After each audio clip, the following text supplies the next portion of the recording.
Hello, everybody, and welcome to another edition of Inside Guns with your host, me, the Yankee Marshal. Before I get started here, I want to apologize if you hear any construction sounds in the background.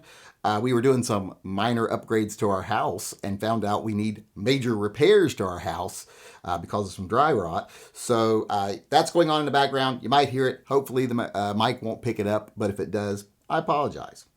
That being said, I want to move on here today and talk about a couple of things. One, I want to talk about how the anti-gunners, having failed to try and cripple the Second Amendment or restrict the Second Amendment, are now switching gears to try to hurt the gun community and gun ownership as a whole. And I want to talk about what you can do as an individual without much effort to stop them. Right now, since they have not been successful in targeting the individual owner by saying you don't have these rights, they've been smacked down in the courts saying, yes, they do have these rights. They are now panicking and they're having to shift tactics here. And what they've decided to do is, hey, if we can't stop you from buying stuff or we can't stop people from buying what they want, we'll just make it to where the items aren't available. They can't buy them because manufacturers are out of business. Retailers are out of business. Now, I know a lot of people are going to say, well, even if local retailers got out of business, I can still buy online. Remember, interstate commerce laws allow them a lot of leeway. That's something I think they'll go after next, and I'll mention that in another video probably tomorrow. But right now, what they're trying to do is pass stupid laws that sometimes they even know won't stand up to constitutional scrutiny, but will damage retailers and manufacturers. Remember, I've talked in the past how, what's always best for the Second Amendment is not what's best for retailers. But we do still need the products to be available. We just don't need the overinflated market we have now. So what the anti-gunners are trying to do, though, is they're trying to take advantage of the overinflated market, knowing that when you have a market that has too many producers, every producer is weakened. And they're trying to take advantage of that by passing stupid laws like big taxes on firearms. Won't stand. That would not stand constitutional scrutiny at all. But if they can get it implemented and it can stand 6 months to a year, how many gun manufacturers and how many retailers can they run out of business if they can't sell products for a full year, 6 months to a year? Even if it gets struck down as unconstitutional after a year or 6 months, doesn't change how these businesses had no money coming in for 6 months. A lot of them will fall. A lot of business, gun manufacturers and especially gun retailers, gun shops, they don't work on huge profit margins. They're often making just enough money to get by, maybe a little extra, and taking 6 months out of their income. Imagine right now if you were told, hey, the next 6 months, you're not going to have any income to deal with it. In 6 months, you'll get your job back and start making the same amount of money, but you're going to have to get through 6 months with no income at all. No unemployment, no nothing. Wouldn't be very easy. So that's what they're doing. And it's not always in the most obvious ways, like a tax. Another thing they love to do is magazine restrictions. Like in the state of Washington, they pass these magazine restrictions, and you might be like, well, how is that to drive retailers out of business? Well, it's easy. There's no way they can enforce this law. And they don't even try to enforce it against people like myself. I can make a video, which I have, and I'm going to post, that I can go out of state, buy a magazine, bring it back, carry it. They'll never care. Because that's not what it's about. That's not even possible to enforce that law. They can't tell when you bought a magazine. What they do is they pass these laws to stop retailers from being able to sell product. If retailers can't move product because everybody's like, well, I have a gun and I would have got that new gun, but one of the most important things about it to me was that it held, 15 to 20 rounds. And that's why I wanted that new gun. But since I can only get a 10-round magazine for it, I'm not going to buy it. That hurts retailers. A lot of people are going to say, I'm just going to wait until I can either get full-size standard capacity magazines or I'm just going to stick with what I have. That's going to destroy sales for businesses. It's going to run gun shops out of business. That's what the goal for the bill in Washington when they restricted magazine capacity, that's what it was about. It was about running gun shops out of business. And even though they know, hey, this is going to be overturned, it might take a year for it to get overturned. And in that time, we could probably wipe out 3/4, if not more, of all the gun shops in the state of Washington. Same thing with assault weapons bans. Assault weapons. It's not about safety. They know that assault weapons and rifles in general, and assault weapons is, like I said, in quotations, because none of us really own assault weapons. Maybe a 1/10% own an actual select fire rifle. But semi-automatic rifles account for almost none of murders in this country. They're used in mass shootings a lot, but mass shootings account for about that much of the actual deaths in this country when it comes to murders.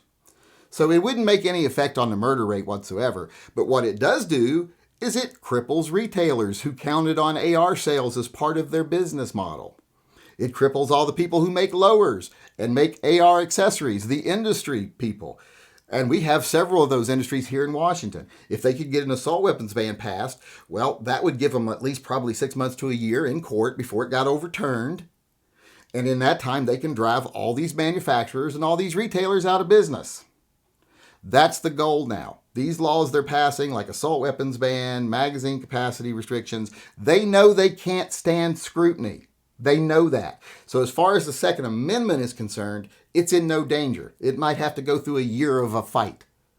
But the retailers, your mom and pop stores, your manufacturers, your small manufacturers especially, are very much in danger here of being driven out of business.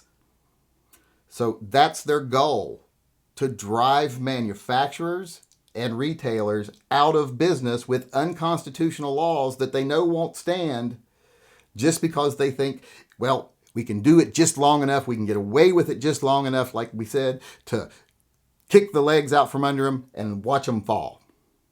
And at the end, we just be like, oops, sorry, we didn't know that was unconstitutional. That doesn't bring anybody's jobs back. It doesn't bring anybody's business back. It doesn't unforeclose on the machinery needed from small manufacturers. Doesn't do any of that. They're still gone. And the government controls who gets new FFL license, so they can really limit who starts up a new business. So that's their goal now, to run manufacturers and retailers out of business with laws that are geared to make it sound like, oh, we're trying to make people safer with less rounds in a magazine or no semi-automatic rifles, when really that's not going to have any effect on anything at all. And it's not even really going to be enforced against us because everything's grandfathered in. And the reason they do that is so old guys like me don't fight back. So that they sit back and go, well, it won't affect me. I've already got all those things. Because they know there's a lot of FUDs out there that do that. So that's why they grandfather crap in, to get stuff passed. And they don't care if you already have it. The very fact it's grandfathered in means there's still as many out there as there was. And they don't care about that. What they care about is right now crippling businesses. And here's how you can stop them from doing that. If you live in a state with magazine restrictions, don't say, oh, I'm not going to buy that gun because I can't get a good magazine for it. I'm going to just wait until, I can get a full standard size capacity magazine. Don't do that. Buy it even with the 10-round magazine. Get a standard capacity magazine some other way. Not buying the gun now is hurting the retailer, and it's kind of a mentality like, oh, I'm looking for a house. Houses are hard to find. I found the perfect house, but I'm not going to buy it because my couch doesn't fit in the living room. You don't make a decision on a $500,000 house based on a $500 couch. You buy the house now. Later on down the road, when you afford it, you buy a different couch. So that's what you should do with these guns. Do not let magazine restrictions stop you from buying guns. Even if you have to buy them with reduced capacity magazines now, pretty soon you'll be able to get full-size magazines. That's one thing you can do for businesses and retailers. Also, another thing you can do for businesses and retailers is support them when things like this are happening. When you know there's an assault weapons ban in your state or a magazine restriction in your state and it's hurting their business, shop there for other things. Go in and buy the guns you would buy normally. Instead of buying the things you can't buy, like, AR lowers or something, or full capacity magazines, buy a sling. Buy a handgun safe, buy, something like that, buy sights, buy everything you can find, anything you can find, buy ammo, definitely buy the ammo. That will keep them alive while they're doing this. This method of attack isn't going to last long because it's all going to be declared unconstitutional. We've already seen the proof of that in the Supreme Court rulings and the fact that they sent cases involving all these things back down to the lower courts that supported them and said, you were wrong to support these. Change your decision. re-rule, or else we'll do it for you. And no court wants the Supreme Court to do it for them after they've already been told. So it's just going to take time, but these things are going to fall. But they still will pass unconstitutional laws because there's a lot of money backing this. This is big. Being anti-gun is not just a movement for safety and for people because they care. It's a big money industry being anti-gun. They rake in billions of dollars every year. They spend hundreds of millions of dollars trying to get these laws passed, and then they put the rest in their pockets and in the pockets of politicians. So it's big business. So they're not going to give up too easy, but they are going to lose.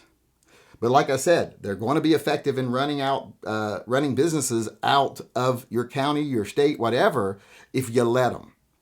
So remember, if you're living in a state where there's an assault weapons ban, if you're living in a state where they've just passed a mag restriction limit, don't let them get away with it. Go to your gun shops, not only buy the guns and stuff that you need, but also buy accessories, buy add-ons, buy anything else you can afford to buy, things that you would need anyway. But instead of buying them offline and ordering them because you saved $3, support your gun shop. Don't let them be run out of business. As far as the other businesses, like, people who make ARs and stuff, when an assault weapons ban gets passed, heaven help them. There's not much we can do as individuals for that. Because like some people come to me and say things like all the time, like, oh, what are you going to do about the magazine ban? Or what are you going to do about the AR ban? If they pass an assault weapons ban, are you going to abide by it? Well, what choice will I have? If retailers aren't selling them, it's not like I can say, well, I'm going to go out and buy 10 of them. Well, there's nowhere to buy them. So it's not like something you can comply with or not, because it's not really directed at us. It's directed at running retailers and manufacturers out of business. So please keep that in mind when you spend your dollars. Try to keep them local. Keep them in those retail businesses. Do everything you can to help them. Right now, there are a lot of AR manufacturers and everything that probably shouldn't be here just simply because the market is overinflated. So some of those will go away. But keep in mind, we will win in the end, and we can prevent them from crippling the means we have to actually receive firearms, because that's what they're trying to do now. All right, everybody, that's it for me today. I hope you enjoyed the show. Before I go, I want to remind everyone we still are doing the fundraiser for Fur Friends Animal Rescue. There is a link in the upper corner of this video where you can go over to my website at tympistolproject.com, and you can donate there by purchasing a sticker. You're really just making a donation to the actual fundraiser. Purchase a sticker there and donate to a good cause. Or you can go right below where that is there, and you can actually purchase one of the caliber conversion charts. We made these like a year or so ago. We made 200 of them. And I got permission from everybody who bought them to make 50 more. So there's 50 more available. I think we've already sold 38 of them though. So there's like 12 available. So if you want a sticker or a poster and you want to donate to a good cause, all the money goes to Fur Friends Animal Rescue. So go on over there, get yourself a sticker, get yourself a poster, and get entered into a drawing at the end of the fundraiser where we will be putting up an $800 gift certificate to the online retailer of your choice. One person will win that. So go on over there, help a good cause, have a chance to win yourself a nice little thank you, and get yourself some stickers or some posters, whatever you want to get. And like I said, you're really helping out with a good cause, because animals are more in need now than they have been in years because of the record numbers of abandonments, abuses, neglect. So go on over there, help out with a great cause, get yourself a little swag, and get yourself entered to win that gift certificate. And with that, I am actually out of here. I hope you enjoyed the show today. If you want to come watch us tonight at the live chat, come and join in the conversation. Come on over, have some fun, join in the conversation. You can either come in the live chat if you got something to say to me, or you can just stay out there in the netherworlds and type into the live chat message board section. So either way, come on over tonight. It'll be at 6 p.m. Pacific time. I hope to see you there. If I don't see you there, just remember, always carry and stay safe until the next time I do see you.